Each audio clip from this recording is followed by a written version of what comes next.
Matthew लिखते हैं, अब यीशु मसीह का जन्म इस प्रकार से हुआ कि जब उसकी माता मरियम की मंगनी यूसुफ के साथ हो गई तो उनके इकट्ठा होने से पहले वह पवित्र आत्मा की ओर से गर्भवती पाई गई। सो उसके पति यूसुफ ने, जो धर्मी था और उसे बदनाम करना नहीं चाहता था, उसे चुपके से त्याग देने की मनसा की।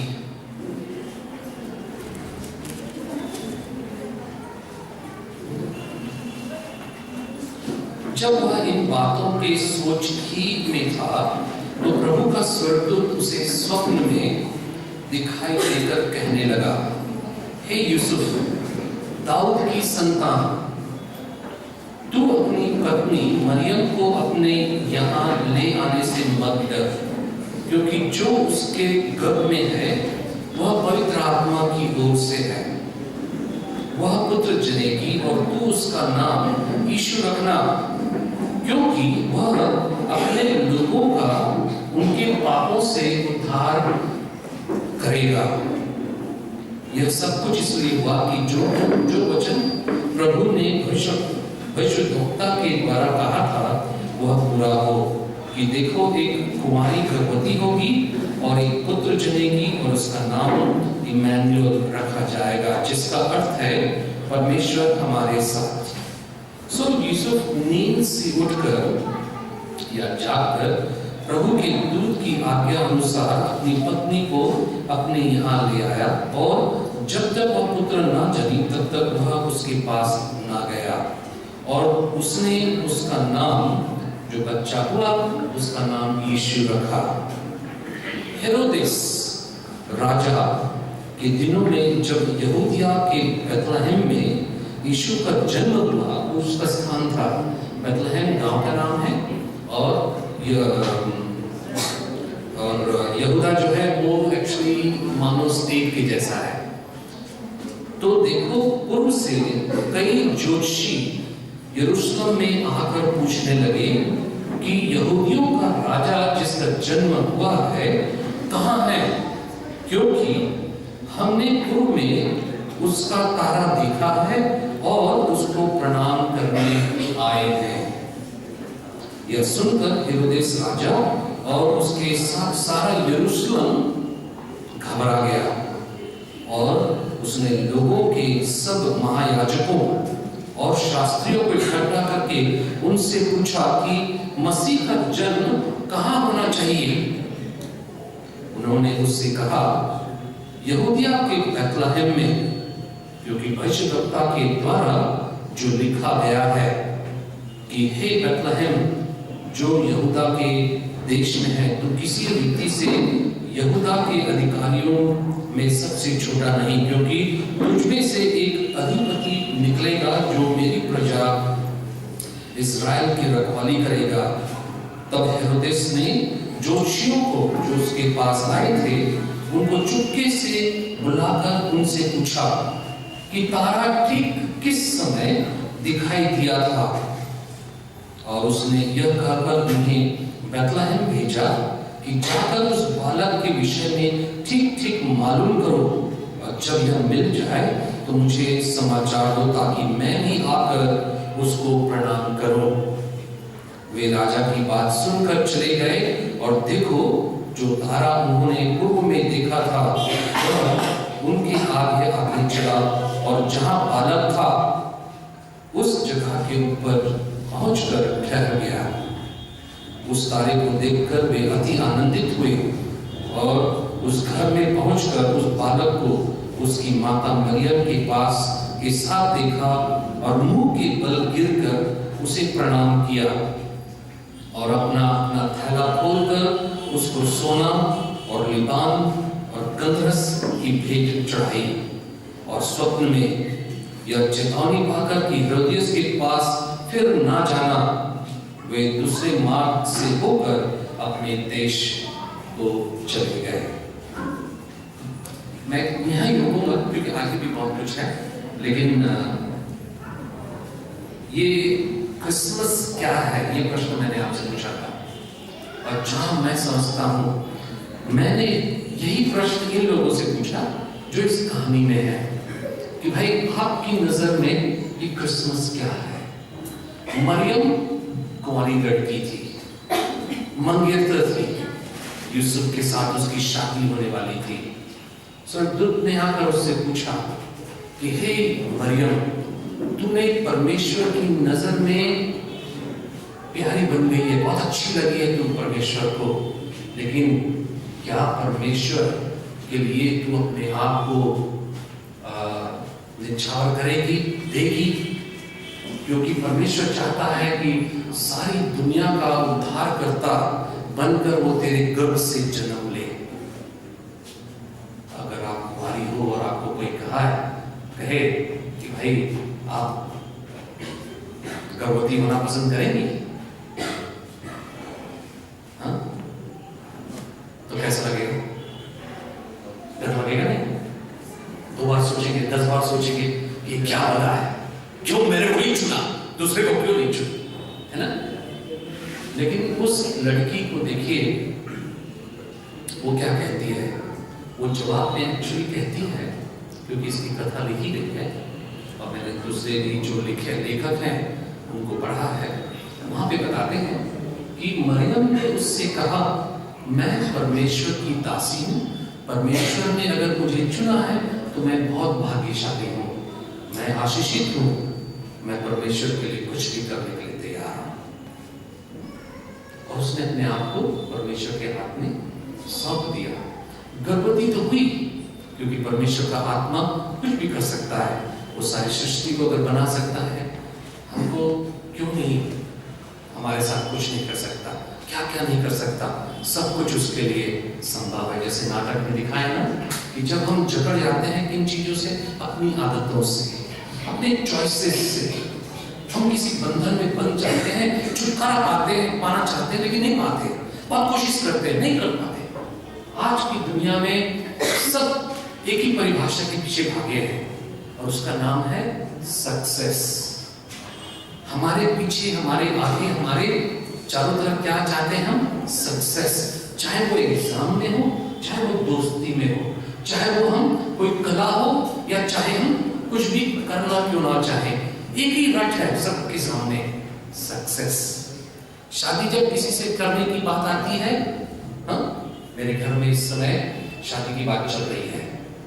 अभी 2 दिन पहले एक लड़का हमारे मेरी बहन की पोती को देखने आए थे, तो प्रश्न ये पूछा जा रहा था, क्या लड़का सक्सेसफुल है?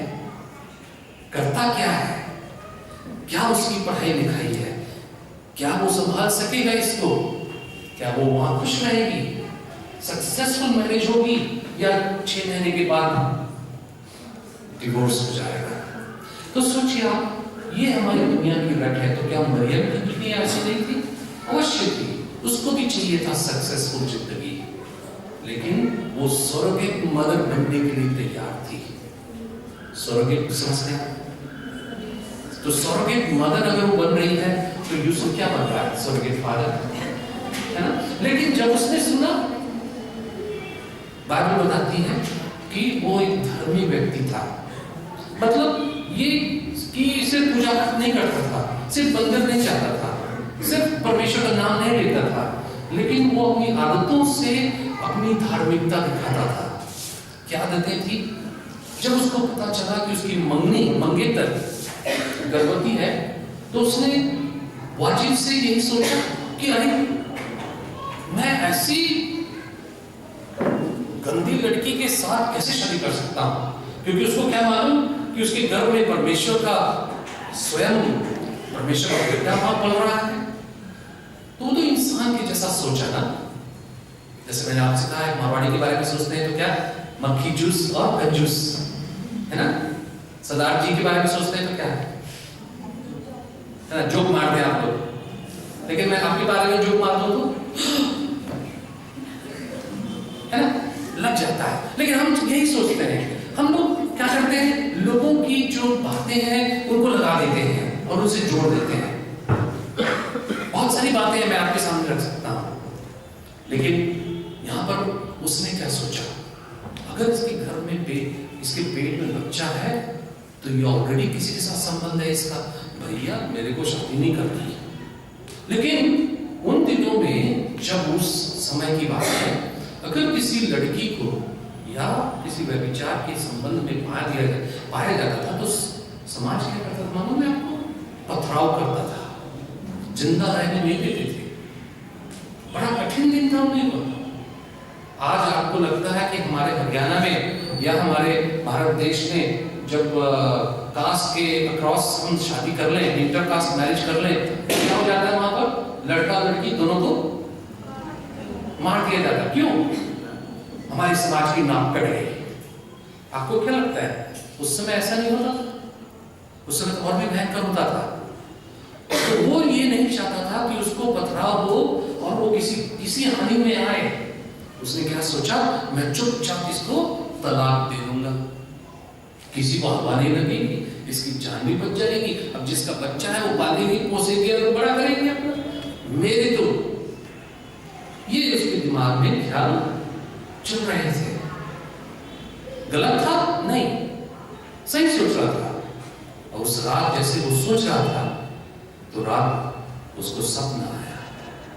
अब वो लोग बोलते हैं साइकोलॉजी में कि अगर हम दिमाग में वही सोचते हुए सो जाए रात को तो सपने में वही बातें आती हैं, है ना? लेकिन देखिए वहां पर बात क्या आ रही है? वहां पे बात ही साइकोलॉजी की नहीं है, वहां पर बात चर्चा की है। क्योंकि यूसुफ को नाम लेकर बुलाया गया, हे यूसुफ, किसकी संतान? दाऊद की संतान। उसको साफ साफ बताया जा रहा है, उसको नाम लेकर पुकारा जा रहा है। अगर सपना आता सिर्फ उसी का ख्याल का तो क्या होता कि वही रोना गाना धोना, दुनिया भर के चिल्ला रही है, मेरे को छोड़ के बचाओ, मेरा बच्चा नहीं है, मेरे को परमेश्वर का बच्चा है। यही आता ना। साइकोलॉजिस्ट अगर आप होते, मैं काउंसलर हूं, मेरी ट्रेनिंग ह्यूमन बिहेवियर में है, मैं आपको बता सकता हूं बड़े ख्याल के साथ क्या कि ये सपना साइकोलॉजिकली ड्रिवन नहीं था। This was a case that was entirely different. Why? Because he was being called by name. Joseph, son of David.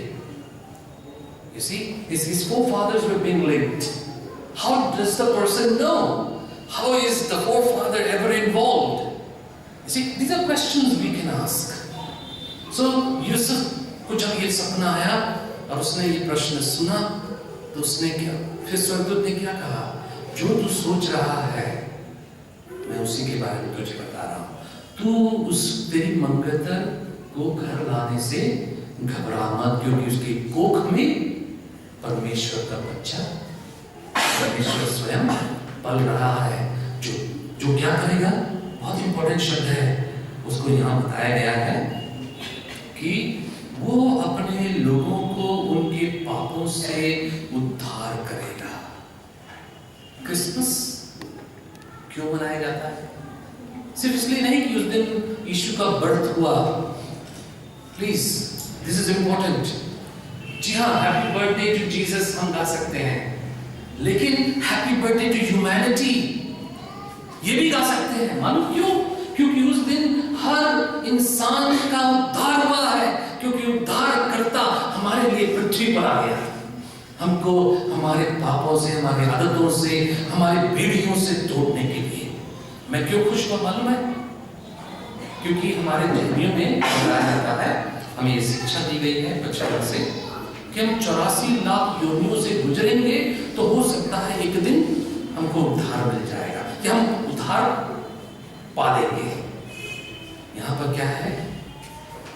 ये लिखा है, बाइबल बताती है साफ साफ कि पाप का प्रतिफल, पाप की मेहनत, उसका जैसे मंथली आप अगर मेहनत करते हो, नौकरी करते हो, तो मंथ के एंड में क्या मिलती है आपको? सैलरी मिलती है। तो पाप अगर आप जिंदगी भर करते हो तो उसकी सैलरी क्या मिलेगी? मृत्यु। परमेश्वर ने मृत्यु की इच्छा नहीं रखी थी कि इंसान कभी मरे, लेकिन जब हमने पाप किया है तो हमें उसका प्रतिफल क्या मिलेगा? मृत्यु। लेकिन हम लोग क्या सोचते हैं कई बार कि अगर मैं अच्छा कर्म करूंगा या करूंगी तो मेरे बुरे कर्म जो है वो मिट जाएंगे या हल्के पड़ जाएंगे? मालूम है, इसमें भी कोई क्या बोलते सोच में गलत नहीं है, लेकिन लॉजिकल नहीं है। क्यों लॉजिकल नहीं है? उदाहरण के तौर से मैं आपको समझाता हूं। कभी गाय को दूध देते हुए देखा? गाय को दूध निकालते हुए देखा? समझ लीजिए आप गाय का दूध लेती हैं, खरीदती हैं मार्केट से, जो 100% प्योर है, 100%। आपके सामने दूध दुआ जा रहा है और आप ही धो रहे हैं। उस दूध को लीजिए, वो आपके अच्छे कर्म के जैसे है, पूरा गिलास भरा हुआ है, बिल्कुल अच्छे कर्म, शुद्ध है, पवित्र है, कुछ गलती नहीं है। वो हमारे अच्छे कर्म से हम उसकी तुलना कर सकते हैं। लेकिन दोस्तों, ये जो पाप होता है ना, ये एक साइनाइड के ड्रॉप के जैसा होता है, बहुत ही खतरनाक। आप सिर्फ एक बूंद साइनाइड का उस ग्लास भर दूध में डाल दीजिए और अपनी प्रेमिका से बोलिए, हाय तेरे लिए दूध लाया हूं, है ना? और उसको अगर आपने पिला दिया तो फिर क्या होगा? उसके पास समय भी नहीं होगा ये बताने के लिए कि दूध का टेस्ट कैसा था, क्योंकि साइनाइड भयंकर पॉइजन है कि उसको पीकर कोई जीवित नहीं रह सकता। सिर्फ एक ड्रॉप के अगर अंदर इतना पावर है कि सारे ग्लास भर दूध को अगर वो पॉइजनस कर सकता है। हम जिंदगी भर अगर एक पाप करें एक दिन में, एक साल में 365 होता है, अगर 60 साल की हमारी उम्र हुई तो आपकी कितना हुआ? तो ये बात है, जब हम अपने पाप से अपने उद्धार नहीं दे सकते, परमेश्वर ने क्या कहा? मैं इंसान को होप देने आया हूं, पाप से मुक्ति देने आया हूं। जितने लोग अपने पाप से पश्चाताप करेंगे, मेरे नाम पर विश्वास करेंगे, क्रूस पर मैंने अपनी जान दी है सबके लिए। ना वहां कोई पीला है, ना कोई काला है, ना कोई गोरा है, ना कोई सांवला है, सब बराबर है, सबके लिए दी है। अगर हम अपने पाप से पश्चाताप करके अपने पाप से मुंह में फेरेंगे और उसके इस दान को हम स्वीकार करेंगे, तो कहता है मैं सारे इंसान के पाप को मिटा दूंगा और नई जिंदगी शुरू कर सकते हैं। 1974 में जब मैंने इसको पहली बार सुना, मैंने इसको ग्रहण किया। मैं उस दिन यीशु का शिष्य बन गया और उस दिन से आज तक मैं उसका शिष्य हूं। मेरा नाम हंसराज जैन है। मेरी जाति नहीं बदली, मेरा घराना नहीं बदला, मुझे नया परिवार भी मिल गया। जितने लोग यीशु से प्यार करते हैं उनसे दोस्ती मिल गई। लेकिन सबसे बड़ी बात यह है कि मुझे मेरे पाप से मुक्ति मिल गई। मेरे कर्मों से, मेरे पुनर्जन्म से, मेरी जितनी बातें थी पुरानी, सब प्रभु ने मुझे माफ कर दिया और नया जीवन देकर कहा, हे you and I we will live together. उस दिन से आज तक यीशु मेरे साथ है। मैं जानता हूं, महसूस करता हूं, शांति का जीवन जीता हूं, बड़े हियाव का जीवन जीता हूं। हियाव मतलब कॉन्फिडेंस से जीवन जीता हूं। 1974 तक मैं यूं करके बात करता था, नजर से नजर मिला के बात नहीं कर सकता। जैसे मैंने अभी इस बहन से थोड़ा सा मजाक कर लिया है ना, जैसे अभी आपसे बात करते वैसे नहीं कर सकता था, डरता था। उसने मुझे क्या दे दिया? कॉन्फिडेंस दे दिया। There is truly tremendous sense of freedom, not a bondage, not a limitation, but a tremendous sense of freedom and confidence with which you and I can live, because God has forgiven you and me from our sins. That invitation is क्या effect है ना, side effect.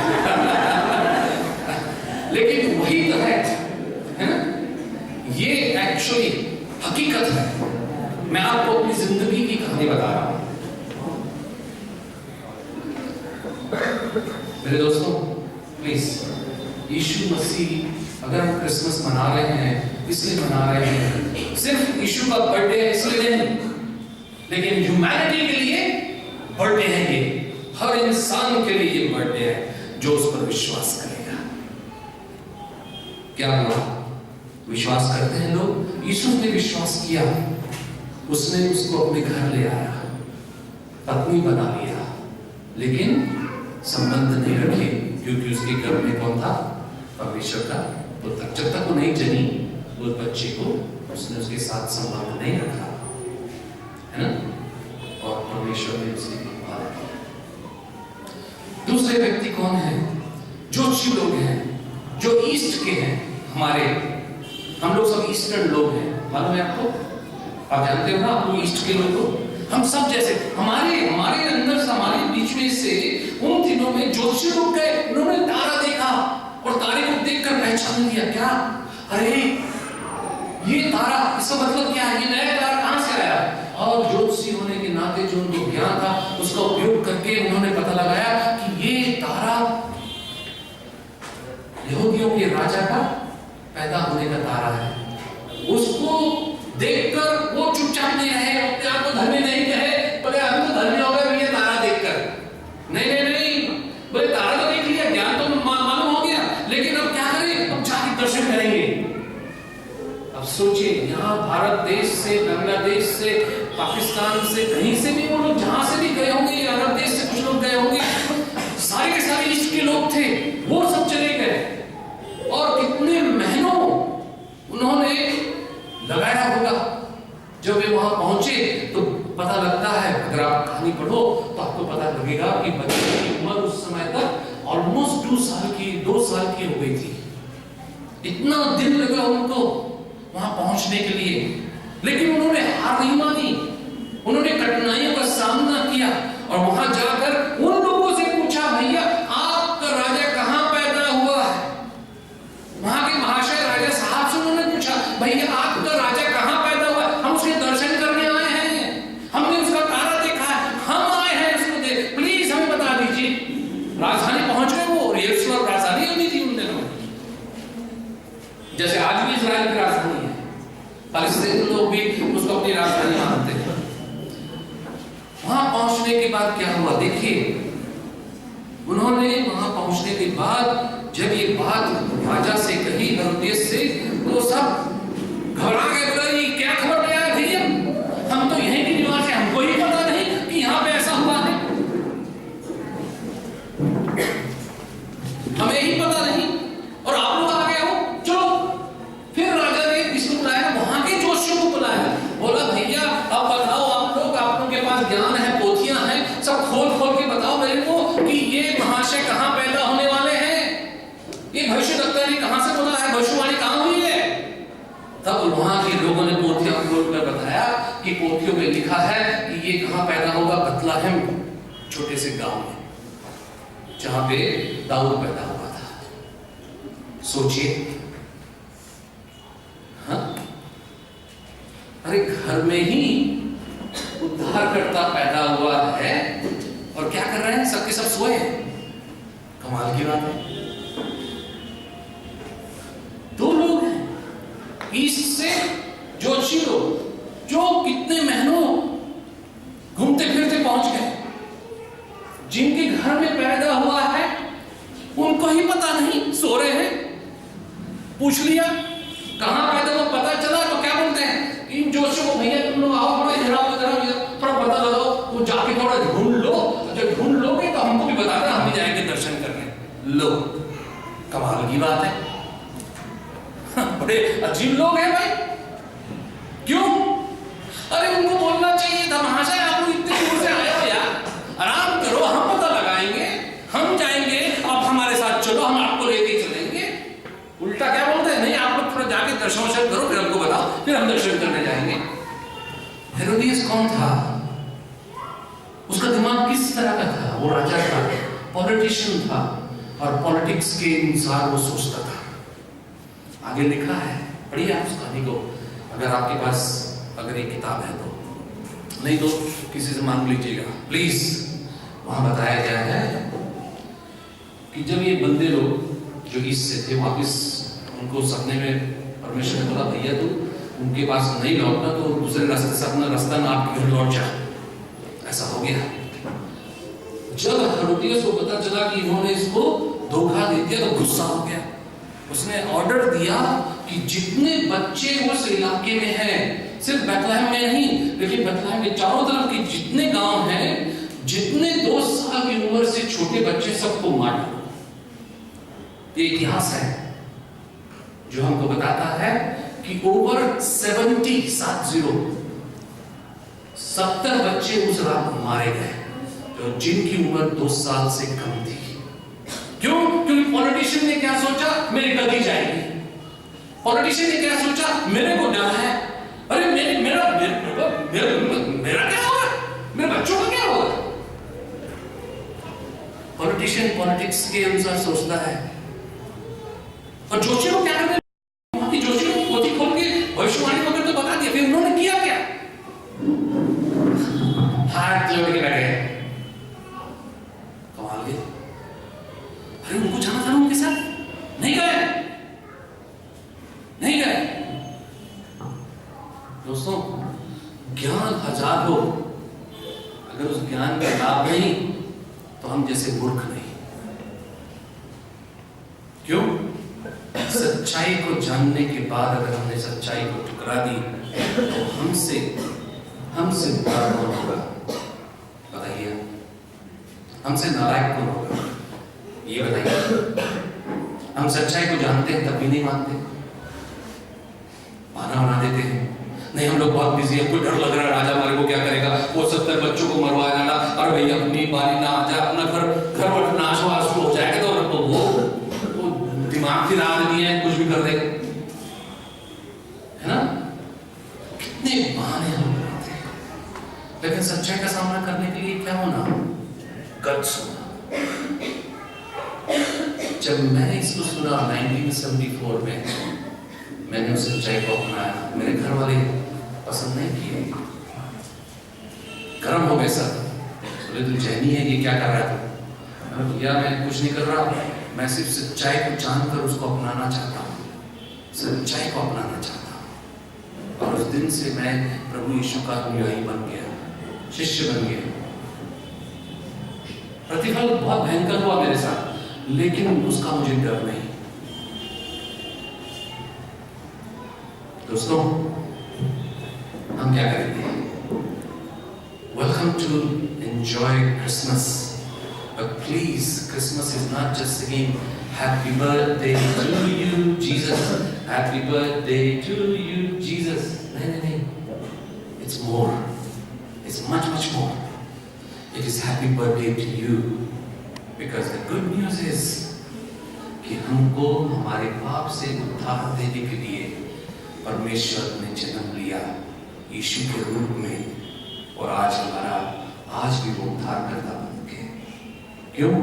क्योंकि वो मरा नहीं, मरा 3 दिन गड़ के रहा, मौत तो सही उसने, लेकिन तीसरे दिन मौत से जी उठा। अगर वो जिंदा नहीं होता तो मेरी जिंदगी को नहीं बदलता। मेरी मिसेस कस्तूरबा उसका नाम, उसकी जिंदगी को नहीं बदलता। मेरा दोस्त है रामचंद्र जो दिल्ली में रहता है, उसकी जिंदगी को नहीं बदलता। मेरा दोस्त है जो सिलीगुड़ी में रहता है जिसका नाम है गणेश प्रधान, उसकी जिंदगी को नहीं बदलता। दोस्तों हम सब हियाव से जीते हैं, कॉन्फिडेंस से जीते हैं कि खुदा ने हम पर रहम करके हमको एक साधारण सा सरल सा रास्ता बता दिया कि हमको पाप से मुक्ति चाहिए, जिंदगी में सक्सेस चाहिए। एक सीक्रेट है, अपने पाप से मुंह मोड़िए, पश्चाताप करिए, विश्वास करिए, फिर देखिए यीशु के हाथ में अपना हाथ डालकर कि उस जिंदगी तक कैसा साथी रहता है। ये मेरा वादा था आपसे, लेकिन निर्णय आपका है, चॉइस आपकी है। हेरोदियस की जैसे अपनी नजर से देख सकते हो आप पॉलिटिक्स के रूप में, वहां के ज्योतिषियों के जैसे जो यरूशलेम में रहते थे, उनकी नजर से देख सकते, वो डर सकते, हमारा क्या होगा, लोग क्या बोलेंगे, अरे ये राजा क्या करेगा। जिंदगी में कब तक डरते रहेंगे? चॉइस हमारी है, हम क्या करेंगे। जोसेफ ने ग्रहण किया, वेलकम किया, बहुत सुंदर कहानी, प्लीज इसको जरूर पढ़िएगा। और फिर देखिए, मैंने ग्रहण किया, मैं जानता हूं आज ऑलमोस्ट 57 साल का हूं मैं। 20 साल का था जब मुझे ये चॉइस करना पड़ा। मैंने कभी रिग्रेट नहीं किया, क्योंकि जिसने मेरा हाथ थामा है वो मेरे लिए पियर्स किया गया है, मेरे लिए उसने उद्धार दिया है। और क्या चाहिए? चॉइस क्या होगी आपकी? ये आपकी चॉइस है। फ्रीडम, सच्ची फ्रीडम चाहिए तो वो देने के लिए तैयार है, लेकिन आर यू रेडी? इसका जवाब आप दे सकते हैं। So what is Christmas? Christmas is happy birthday to humanity. Happy birthday to you, happy birthday to me, Hansraj Jain. क्यों? क्योंकि मुझे मेरे से क्या हो गया? पाप से मुक्ति देकर नया जन्म मिल गया। Hello, are you with me? All is well. Good. So the choice is yours, my friend. If you're going to make a choice and say, I want to do this, आप अगर ऐसा चॉइस बनाना चाहते हैं और प्रभु को आप बोल रहे हैं, प्रभु मैं अपने पाप से मुक्ति, मुंह मोड़ती हूँ और मुझे पाप से मुक्ति दे। अगर आपको इसमें इंटरेस्ट है, प्लीज आप बाद में यहाँ पे मिल सकते हैं, दोस्त लोग हैं, उनसे बात करिए। जिन्होंने आपको इन्विटेशन दिया उनको पकड़िए, बाद में बोलिए हमको पहले भी नहीं बताया, थोड़ा सा हिलाइए उनको अच्छी तरह से, ठीक है? Are you here?